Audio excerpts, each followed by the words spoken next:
পঞ্চায়েতে এডিসি ভিলেজে কি ঘটনা ঘটেছে এবং কতজন আহত হয়েছে বা কার দল কি করে আক্রমণ হয়েছে একটু বিস্তারিত অভিযোগ।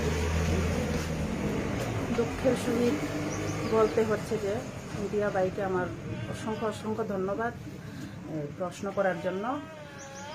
খুবই দুঃখের সহিত আমি বলতে হচ্ছে যে গতকাল আমাদের বিসি পঞ্চায়েতের চেয়ারম্যান সঞ্জিত দেববর্মা ওনাকে আমাদের বিজেপির কর্মকর্তারা এসে পঞ্চায়েত অফিসে ঢুকে ওদের সাথে পঞ্চায়েত দখলের জন্য এসেছিল।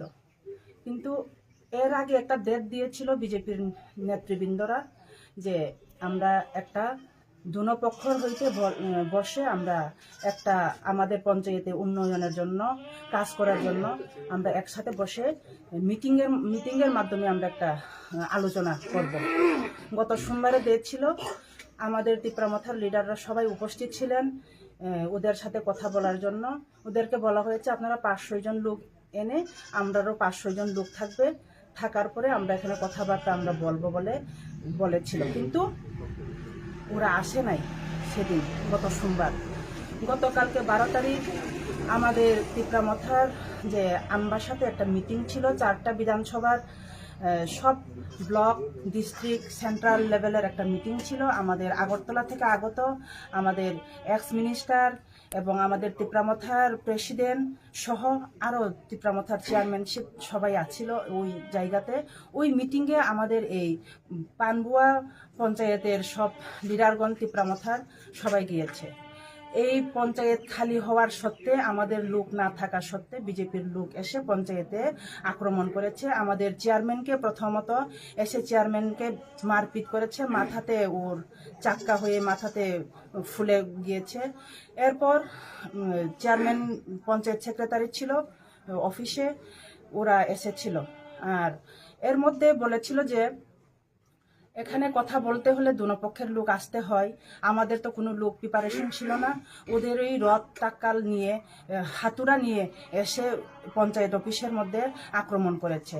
প্রথমত আমাদেরকে আঙ্গুল তুলিয়ে বলা হচ্ছে যে ত্রিপুরামথার লোক নাকি রড লাঠি গদা নিয়ে মারপিট করেছে পঞ্চায়েত অফিসের ভেতরে। পঞ্চায়েত অফিস কিন্তু একটা সরকারি একটা অফিস। এই অফিসের মধ্যে কে লাথা, কে রডের টুকরা, কে দাও টাক্কাল নিয়ে রাখবে, এটি তো সরকারি রুলে কোনো মতেই হয় না। আর এটি পুরা মিথ্যা আমরা প্রমাণ পেয়েছি। আর আমি বলতে চাই বিজেপির নগর পঞ্চায়েতের চেয়ারপারসন গতকাল বলেছে যে 2.5 বছর ধরে বিসিতে বিজেপি ঢুকতে পারছে না বলে। আমি এর পরিপ্রেক্ষিতে বলতে চাই আমরা এডিসি সরকার আমাদের যদিও ইলেক্টেড না, আমাদের নমিনেটেড সঞ্জিত দেববর্মা এখানে পঞ্চায়েত চেয়ারম্যান আছে, তো ওনার তরফ হইতেই আমরা পঞ্চায়েতের আয় উন্নতির সবকিছু আমরা করছি। কিন্তু এখন রুলিং গভর্নমেন্ট 2023-এ সরকার আসার পর ওরা এসে এখানে একটা হাঙ্গামা তৈরি করতে যাচ্ছে। তাই আমাদের অনুরোধ থাকবে, আমরা চাই এখানে সব জনসাধারণ যাতে উপযুক্ত প্রাপ্য সরকারের প্রাপ্যগুলা পাক, আমরা তাই চাই। তাই ওদেরকে এখানে ইলেকশনের মাধ্যমে যাতে হয়, ইলেকশন না হওয়া অবধি আমাদের এডিসি নির্বাচনের যে নমিনেটেড চেয়ারপারসন ওনার মাধ্যমেই আমাদের কাজ চলবে পঞ্চায়েত। আর এখানে ব্লক লেভেল হইতে বিএসি চেয়ারম্যান বা বিডিও অফিসের বিডিও সাহেবের যে সিগনেচারের মাধ্যমে এখানে আমাদের বিসি চালাতে পারবো না, আমরা তা মেনে নেব না। কারণ এডিসি এরিয়া এখনো আমাদের হাতে আছে, এডিসি সরকার, এডিসি গভর্নমেন্ট। তাই এডিসি আমরা আমাদের হাতেই আমরা রাখতে চাই। আর যদি এমনভাবেই যদি নিতে চাই তাহলে election, BC election, village counselling election today tomorrow করা হোক। আর আমাদের হাইকোর্টেও আমরা কেস দেওয়া হয়েছে যে আমাদের ভিলেজ কাউন্সিলিং হোক বলে। তাই আমরা দাবি থাকবো ত্রিপুরা গভর্নমেন্টকে, বিজেপি সরকারকে, যে যাতে আমাদের বিসি ইলেকশন, বিসি ভিলেজ কাউন্সিলিংটা যাতে তাড়াতাড়ি শীঘ্রই হয়। তাই সবার কাছে আমার অনুরোধ রইব। আর ত্রিপুরা সরকারের তরফ হইতেও আমি অনুরোধ রাখলাম। ধার্য করা হচ্ছে আমাদের তরফ হইতে এখনো কোনো কেস করা হয়নি, কিন্তু আমাদের কর্মীরা গতকাল প্রথমত মারপিট হওয়ার কারণ হলো আমাদের চেয়ারম্যান আর মহিলা 2-3 জনকে এখানে তালা বেঁধে রাখা হয়েছিল পঞ্চায়েত অফিসের ভেতরে। পঞ্চায়েত সেক্রেটারিও ছিল, উনি প্রমাণ দেবেন। পঞ্চায়েত সেক্রেটারি দুনো পার্টির পক্ষ হইতে থানাতে কেস ফাইল এফআইআর করেছে, কিন্তু আমরা টিপ্রামথা হইতে এখনো কেস ফাইল করিনি। কিন্তু আমরা এখানে শুনতে পেরেছি যে বিজেপির তরফ হইতে যে কেস ফাইল করেছে, তাহলে আমরাও বসে থাকবো না, আমরাও কেস এফআইআর আমরাও করতে যাচ্ছি। কতজন আহত হয়েছে এই ঘটনায়? আমাদের টিপ্রামথার 8 জন লোক আহত হয়েছে। এখন তারা কি রকম পরিস্থিতি? এখন ওদেরকে আমরা নিম্নতর ট্রিটমেন্ট করে এখন যার যার বাড়িতেই আমরা রাখা হয়েছে, একটু সরিয়ে রাখা হয়েছে।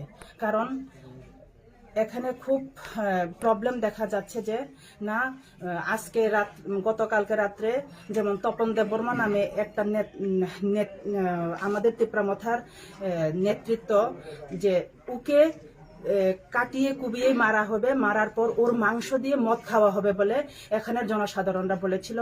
এর জন্য আমরা তারপরেও আমরা পুলিশকে বলেছি, কিন্তু আমরা এখনো এফআইআর করিনি, আমরা অপেক্ষায় আছি। এর মধ্যে ওরা আমাদের টিপ্রামথার তরফ হইতে কেস দিয়েছে, 6 জনের নাম দিয়েছে বলে আমরা শুনতে পেরেছি। তাই আমরা আমরাও আমাদের স্টেপ নেব বলে আমরাও চিন্তা ধারণা করেছি। আজকে আমরা এসে দেখি যে পঞ্চায়েত অফিসটা তালা লাগানো আছে। কিসের কারণে এইসব হয়েছিল? গতকালকের ঘটনার কারণে পঞ্চায়েত অফিসটা তালা মারা হচ্ছে। এইখানেই তো সিকিউরিটি আছে, তারা সিআরপিএফ বসানো হয়েছে, তারপরেও কেন বন্ধ? অফিসার কেউ আয় না, বা জিআরএস একজন সম্ভাবনা আমরা দেখছি নোটিশে জিআরএস জিওটেক করতে যাচ্ছে, শুধু একজন দিয়েই তারা কি পরিচালনা করছে সরকার? আমি খুবই দুঃখিত এর জন্য। তাই সরকারি কর্মচারীদের কর্তব্যরত, যাতে এখানে প্রশাসন যেহেতু আছে, সিআরপিএফ যেহেতু আছে, ওরা যাতে এসে এখানে যার যার অফিস ঠিকমতো চালাতে পারে, তাই আমি অনুরোধ রাখবো সব কর্মচারীদেরকে এসে যার যার দায়িত্ব পালন করার জন্য। তাই গতকাল আবারও আমি বলতে চাই, আমাদের লোক খুবই কম ছিল।